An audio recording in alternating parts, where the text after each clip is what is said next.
Hi friends, ভারতীয় রান্নাঘর cooking চ্যানেলে আপনাদের সবাইকে স্বাগত। আর আজকে নিয়ে চলে এসেছি কিন্তু নিরামিষ দম আলু রেসিপি বা আলুর দম। আর আশা করি ভিডিওটা আপনাদের ভালো লাগবে। তো কিভাবে আমি দম আলু রেসিপিটা বানাই সব আপনাদের সাথে শেয়ার করব। তো পুরো ভিডিওটা দেখে নেওয়ার অনুরোধ রইল, স্কিপ না করে। আর যদি কোনো নতুন বন্ধু দেখে চ্যানেলে এসে থাকেন তাহলে অবশ্যই আমাদের সাবস্ক্রাইব করে আমাদের পাশে থাকবেন। তো চলুন ভিডিওটা এখান থেকে শুরু করা যাক। তো বন্ধুরা, নিরামিষ আলুর দম রেসিপিটা করার জন্য আমি কিন্তু আলুগুলোকে 2 খণ্ড করে কেটে নিয়েছি। এখানে সব মিডিয়াম সাইজেরই আলু ছিল। আর রেসিপিটা করার আগে আমার কয়েকটা মশলা বানানো আছে, সব কিছুই আপনারা দেখতে পারবেন। তো সেই জন্য আমি কিন্তু অল্প সময় লাগবে, সেই জন্য আমি আলুগুলোকে ভিজিয়ে রেখে দিয়েছি যাতে আলুগুলো লাল না হয়ে যায়। আলুর দম রেসিপিটা করার জন্য আমাদের কিন্তু কিছু মশলা শুকনা খোলায় ভেজে তারপর পেস্ট করে নিতে হবে।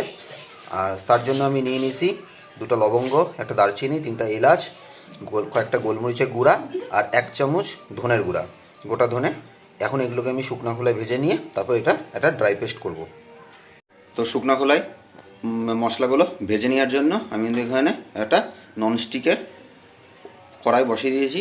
আপনারাও উপায় থাকলে ননস্টিকের কড়াইতেই ভেজে নেবেন। কড়াই গরম হয়ে গেছে, আর এখন সব মশলাগুলো কড়াই দিয়ে নেব। আর এটা ততক্ষণই ভাজবো যতক্ষণ না এটা থেকে একটা সুন্দর ফ্লেভার বেরিয়ে আসে। তো আমাদের গরম মশলাগুলো কিন্তু ভাজা হয়ে গেছে। আর এই যে আমি ঠান্ডা হওয়ার জন্য এই পাত্রে উঠিয়ে রেখে দিয়েছি। আর ঠান্ডা হওয়ার পর এটা আমরা কিন্তু একটা ড্রাই পেস্ট বানিয়ে নেব। তো আলুগুলো কিন্তু এখন আগে ভেজে নিব, আর সেই জন্য আমি দিয়ে নিচ্ছি হলুদ, আর দিয়ে নিব লবণ।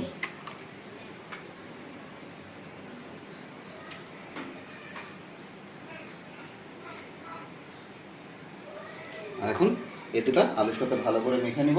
আর এদিকে আমি তেল কিন্তু চাপিয়ে দিয়েছি, আর তেলটা গরম হলেই আমরা আলুটা ভেজে নেব।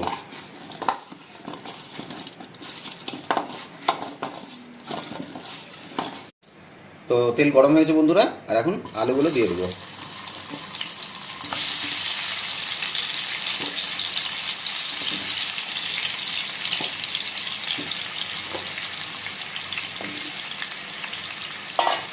এখন আলুগুলোকে ভালো করে আমি ভেজে নেব। তো বন্ধুরা, আলুগুলো কিন্তু লাল লাল করে ভাজা হয়ে গেছে। আর এখন এগুলো এক এক করে নামিয়ে নেব।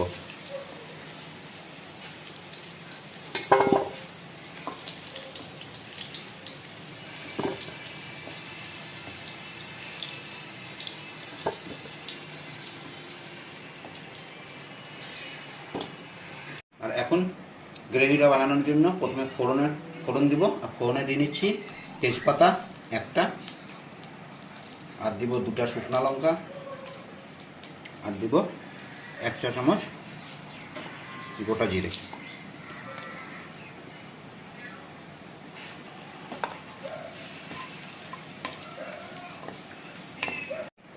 আর আমাদের ফোড়নের মশলাগুলোতে কিন্তু সুন্দর ফ্লেভার ছেড়ে দিয়েছে। আর এখন এর মধ্যে অ্যাড করে নেব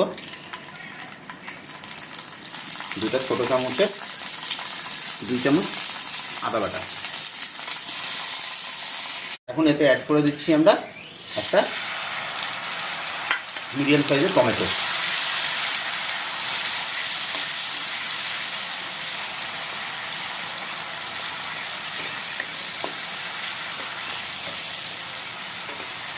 তো আমরা যে মশলাগুলো ভেজে নিয়েছিলাম সেগুলো মিক্সিতে দিয়ে নিয়েছি। আর এর সাথে আমি দিয়ে নেব আরও 2টো উপকরণ। সেটা হচ্ছে প্রথমে দিয়ে নেব 20 থেকে 25 গ্রামের মতো কাজু, আর দিয়ে নেব পোস্ত।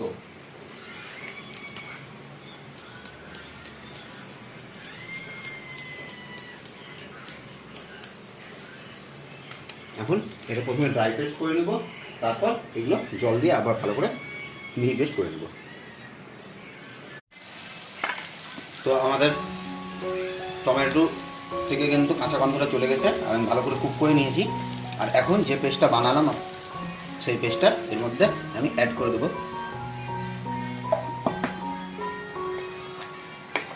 আর এই সময় গ্যাসের ফ্লেমটা অবশ্যই একদম লো রাখবেন, না হলে কাজু কিন্তু নিচে লেগে যাওয়ার একটা সম্ভাবনা থাকবে।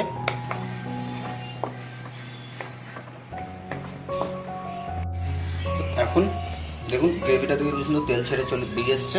আর এখন এর মধ্যে কিছু মশলা অ্যাড করে নেবো। প্রথমে দিয়ে নিচ্ছি হলুদ, এরপর দিয়ে নিব কালারের জন্য কাশ্মীরি লাল লঙ্কার গুঁড়ো,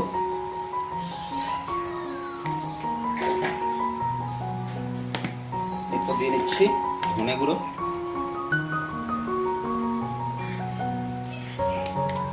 লাস্টে দিয়ে দিব সামান্য পরিমাণে জিরা গুঁড়ো।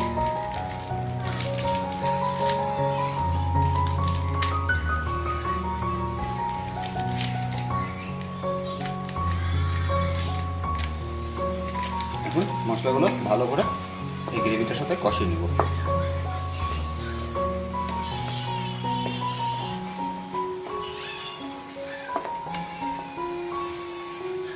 সম্পূর্ণ গ্রেভিটা থেকে কিন্তু দেখুন কি সুন্দর তেল ছেড়ে দিয়েছে। আর এখন এর মধ্যে অ্যাড করে নেব পরিমাণ মতো জল। জল আমি বেশি দিব না, কারণ দম আলু কিন্তু কষা কষা একটু ভালো লাগে, বেশি ঝোল হলে ভালো লাগে না। আর এখন ঝোলটাকে আমি অল্প টাইম দেবো ফুটার জন্য। ফুটে উঠেছে, আর এখন এর মধ্যে আমি আলুগুলো দিয়ে নিচ্ছি।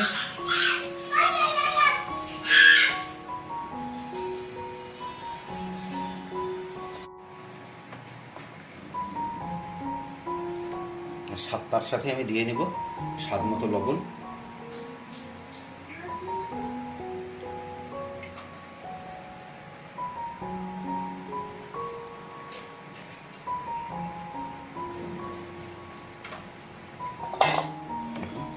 একটু নাড়িয়ে নিয়ে আমি এটা মিনিট 10-এর জন্য রেখে দেবো, যাতে আলুগুলো ভালো করে সেদ্ধ হয়ে যায়।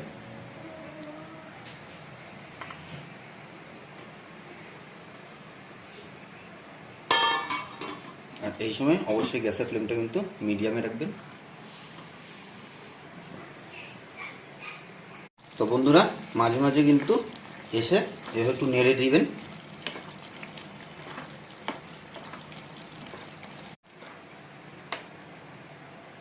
তো বন্ধুরা, আলু কিন্তু খুব ভালো মতো সেদ্ধ হয়ে গেছে।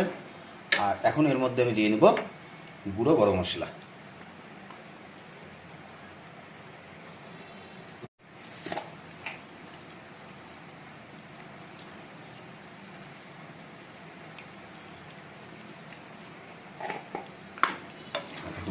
গুঁড়ো গরম মশলার সাথে গ্রেভিটা একদম ভালো মতো মাখিয়ে নেব। তো বন্ধুরা, দেখলেনই কত সহজে আমি দম আলু রেসিপিটা করে দেখালাম আপনাদের। তো যদি ভিডিওটা ভালো লেগে থাকে তাহলে একটা লাইক করে দিন, কমেন্ট করে জানাবেন, আর প্রচুর পরিমাণে শেয়ার করুন সবার সাথে। আর কোনো নতুন বন্ধু চ্যানেল এসে থাকলে অবশ্যই সাবস্ক্রাইব করে আমাদের পাশে থাকবেন। আজকের জন্য এখানেই দেখা হচ্ছে নতুন কোনো ব্লগে।